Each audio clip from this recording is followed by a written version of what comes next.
Today's devotional is entitled, When Highs Become Lows. Life likes to be crazy at times. No, scratch that. All the time. Life is a roller coaster of moments that sometimes we just have to buckle up and hang on.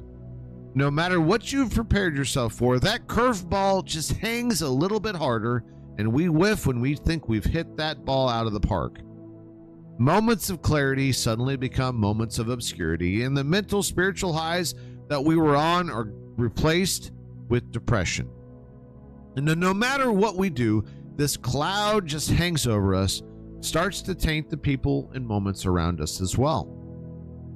You see, even Elijah was on a spiritual high. Elijah just got done defeating the prophets of Baal, and through Elijah, God even sends rain when it was needed. And could you imagine these bucket list items that Elijah was able to mark off? Defeat false gods? Check. Faith that the Lord will provide rain? Check. I mean, what could ever go wrong, and what would cause Elijah to do a complete 180 turn and change? Well, we see in 1 Kings chapter 19, verses 1 through 3. It says, Ahab told Jezebel that all that Elijah had done and how he had killed all the prophets with the sword. Then Jezebel sent a messenger to Elijah saying, So may the gods do to me and more also, if I do not make your life as the life of one of them by this time tomorrow. Then he was afraid, and he arose and ran for his life and came to Beersheba, which belongs to Judea, and left his servant there. Elijah here, having the Lord behind him, gets scared as to what Jezebel will do to him, and he runs just completely terrified into the wilderness. See, it's a minor moment, a small situation that took the spiritual mental height that he was on and caused doubts and fears to creep in. How many times have we been in a moment where we've been in millions of times before, knowing that we already know what the outcome's going to be, going just through those motions, and then one little thing changes about that situation and we just freeze, that we don't know what to do. The doubts start to creep in, and suddenly the confidence that we had is gone. Elijah was in these shoes. Instead of standing up to Jezebel like he'd done to the gods of Baal, he flees. You see, and as he flees into the wilderness, he starts to doubt himself to the point of even asking God that he might die. And we see in verse 4, he says, But he himself went a day's journey into the wilderness and came and sat down under a broom tree. He asked that he might die, saying, It is enough now, O Lord, take away my life, for I am no better than my fathers.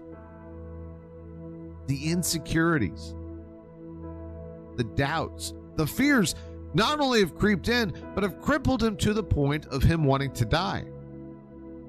A dark depression has taken over Elijah, and I can imagine that we've all been in his shoes. But see, the beauty of it is God meets Elijah where he's at. Not when he was at his height. I mean, sure, God was with him when he defeated the gods and when the rains came. But when Elijah was doubting himself to the point of death, God met him there. We think that the situations in our lives mean that that when we're at our lowest, God is at his farthest. But that's not the case. God pursues us, and he's right there with us when we have these struggles. We see in Psalms 18, verse 6, David says, In my distress I called upon the Lord. To my God I cried for help. From his temple he heard my voice, and my cry to him reached his ears. See, David here didn't say, in my moments of triumph, the highs of my day, when life is just going perfectly, do I call upon the Lord and he only hears me then? Absolutely not. In moments of distress, our prayers, our cries reach the ears of the Father, and he hears us and he helps us. You see, Elijah was having a moment and is heard by God, and what does God do? God sends an angel to lift him up. But what's really interesting here is it doesn't take just one time to fix Elijah, but the angel shows up twice. The angel comes 2 different times to encourage Elijah. But far too often in our own lives, we encounter people that need encouragement and love, and we do send it their way, that we love and encourage them. We lift them up. But when we see that it doesn't do any good, that it just doesn't change their mood or their outcome, we typically just move on. We think, what a waste. I spent the time and resources to help this person and it fell flat. But see, Elijah needed encouragement so badly that the angel came twice, that the Lord came to him 2 times. And God didn't just send him 1 time. God continually sends it, knowing that these valleys are so deep sometimes that the first step is always the hardest, but he's still there cheering you on. And I saw this quote the other day that says, it took Elijah longer than he wanted to get better. Sometimes we want to move and we can't.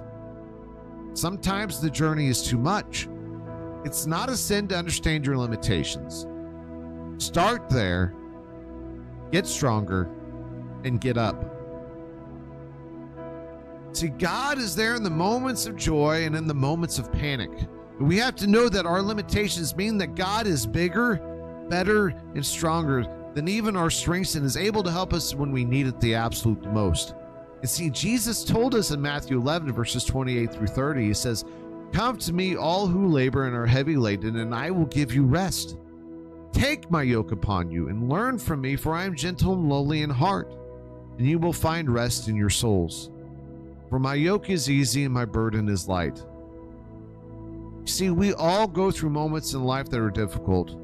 We don't have to go through them alone. That when life becomes very, very low, God is there to help bring it back up to a high. That is our devotional today, when highs become lows.